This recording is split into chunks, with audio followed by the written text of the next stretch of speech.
C'est parti pour le premier exercice de cette 6e journée dédiée à la direction. On va commencer par voir comment positionner correctement sa face de club au sommet du swing et comment la positionner à la fin du swing. Grâce à ça, vous allez déjà enlever 80% des coups catastrophiques qui s'égarent à droite ou à gauche, puisque comme je vous l'ai dit, plus de 83% de la direction dépend de la face. Donc si déjà votre face est en bonne position au sommet et au finish, il y a de grandes chances qu'elle soit bien placée au moment de l'impact. Alors si justement vous avez des problèmes pour cadrer vos coups de fer quand vous voulez attaquer un green, si vous avez du mal à placer vos mises en jeu sur le fairway, déjà cet exercice va vraiment vous aider.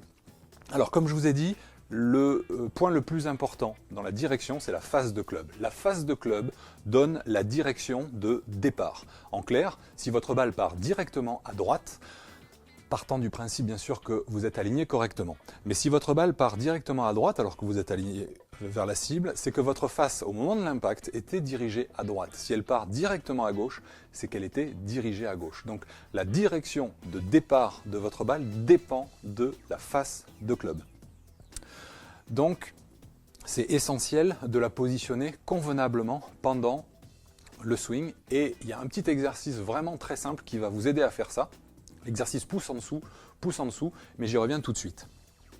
Juste avant, je veux vous rappeler que la position de vos mains va avoir une influence capitale sur la position de votre club pendant le mouvement. Dans le deuxième exercice qu'on va voir juste après, dans la prochaine vidéo, on va vraiment se focaliser sur le déplacement de la face pendant la zone d'impact, avant l'impact et après.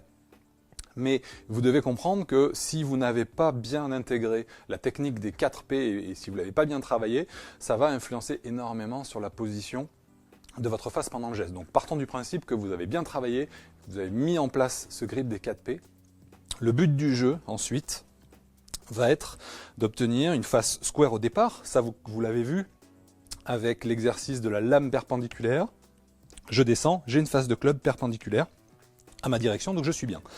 Le but du jeu ensuite, lorsque j'arrive au sommet, c'est d'avoir une face de club qui est parallèle à mon avant-bras gauche.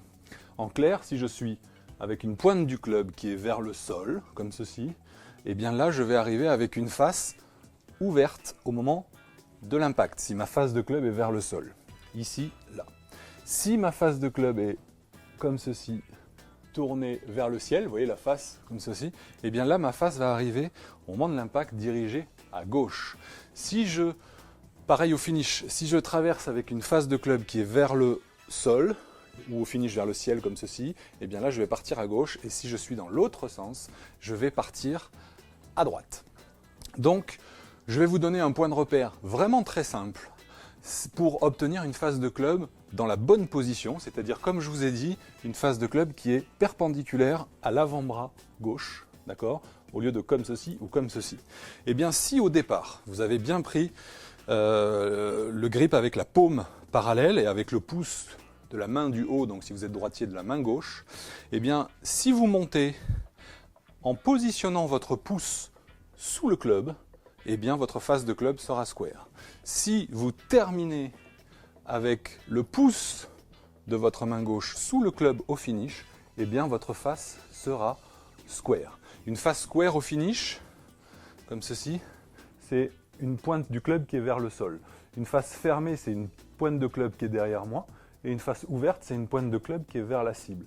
Normalement, votre face devrait être dirigée, la pointe du club ici devrait être dirigée plutôt vers le sol. Si vous respectez tout simplement mon exercice pouce en dessous, très simple à faire, vous positionnez votre lame verticale, la connexion, je m'incline, je monte et je ressens que mon pouce gauche se retrouve sous le grip. De cette façon-là, en dessous du grip, d'accord ? J'enlève ma main droite comme ça, vous allez voir la position, le pouce gauche soutient. Donc c'est essentiel pour avoir une bonne position de face de club à la montée. Au finish, je vais retrouver exactement la même position, pouce gauche sous le club. Pas sur le côté ici, pas sur le côté là, le pouce doit être parfaitement dessous.